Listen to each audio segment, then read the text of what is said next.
Una serie de fotoplanos como este que ven aquí, de los bombardeos de Venecia, sobre todo una serie de fotografías nos muestra cómo esos grandes edificios italianos, esos grandes monumentos italianos, fueron protegidos de los bombardeos enemigos durante aquellos años.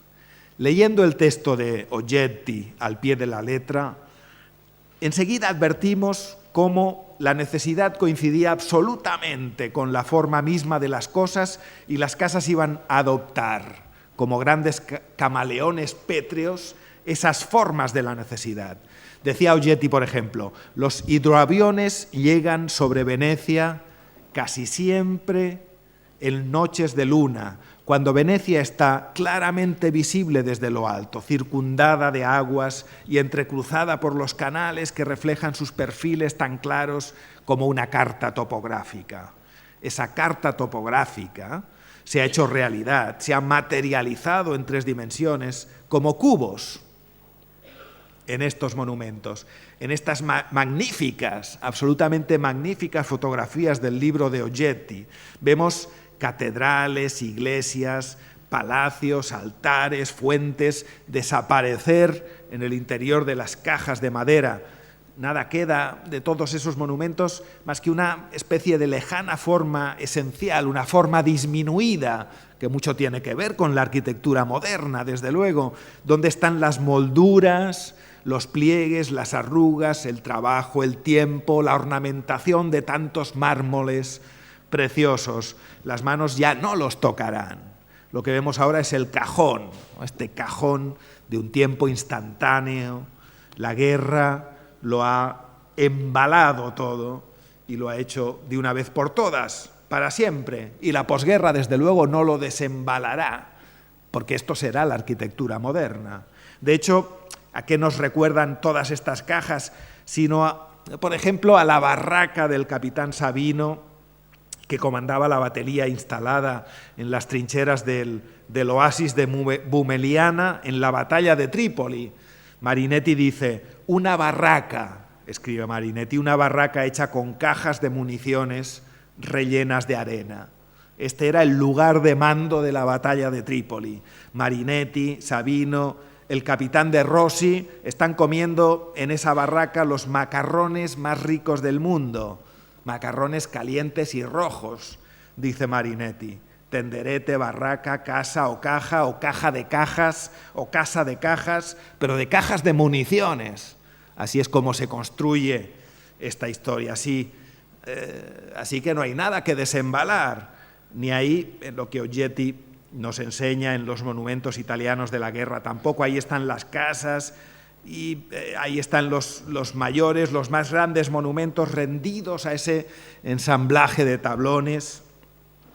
Ahí dentro están los pilares acritanos, las estatuas de los reyes, la esquina de San Alipio, el monumento a Coleoni o el Gatamelata, que son estos dos que tienen en las imágenes. Ahí está esa caja crucificada y cubista que es el mausoleo de Gala Placidia, metido dentro de una caja. Todo ha sido embalado en defensa propia, naturalmente. Esta es la gran mudanza que provoca la guerra. ¿No proponía Marinetti en uno de sus manifiestos más premonitorios, un manifiesto titulado «La única solución al problema financiero», como única solución, precisamente, la venta de todo el patrimonio artístico italiano? Si necesitamos dinero, vendamos todo lo que tenemos. Bueno, eso es más o menos lo que ha ocurrido. La guerra hará lo imposible por cumplir con la vanguardia. Y si no, bueno, aquí están los caballos de San Marco transportados, o las pinturas de Tiziano embaladas y transportadas a un destino inimaginable. La guerra, como les digo, hará lo imposible por cumplir con los deseos de la vanguardia.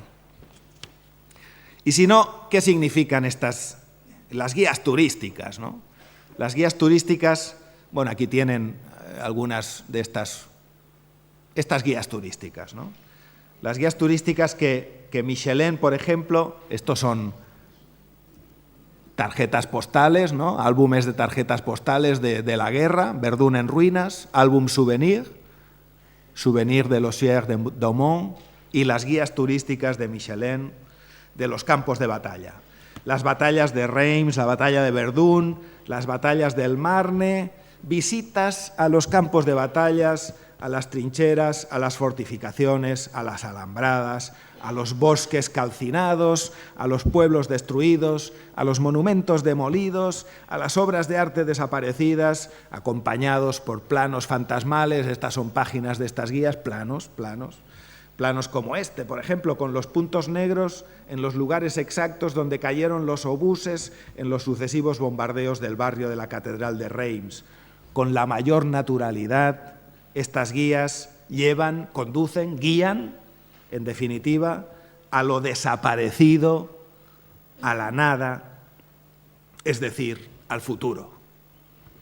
Y siendo futuristas como son, ya es ironía que el tiempo verbal usado en estas guías tenga que ser el pasado, aunque tal vez esa es la condición inefable. Por ejemplo, al azar, digamos, ¿no? Aún en Reims.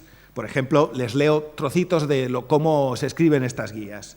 Sala de Tau o Sala de los Reyes, ver plano, página 33. Al final del patio había una gran sala. Se accedía por una escalera de hierro forjado de finales del siglo XVIII. Una edícola formaba un porche al final de la escalera. Tenía 2 plantas, etcétera, etcétera. O al azar también, la iglesia de San Pedro en Tinqué, completamente destruida, tan solo contenía una curiosidad, una adoración de los pastores pintada sobre madera en el siglo XVI, con marco de la misma época, que colgaba del lado izquierdo de la nave. O, por ejemplo, Saint-Thierry, ver itinerario, página 134. La iglesia de Saint-Thierry presentaba algunas partes remarcables. El pórtico, la nave, la tribuna. El pórtico del siglo XII se cubría con un tejado del siglo XVII. En el interior había una sillería gótica y un bajo relieve del siglo XVI representando el martirio de San Quintín. Todo se encuentra en ruinas, etcétera, etcétera. Ya solo les diré que la guerra, bueno, estas son páginas de estas guías turísticas. Este es el colofón de una de ellas, esqueletos en las trincheras. Ya solo les diré que la guerra, al acabarse, puede provocar melancolía, sobre todo a los artistas y a los poetas, que, en fin, nacieron bajo el signo de Saturno, etcétera, etcétera. Nada más, muchas gracias.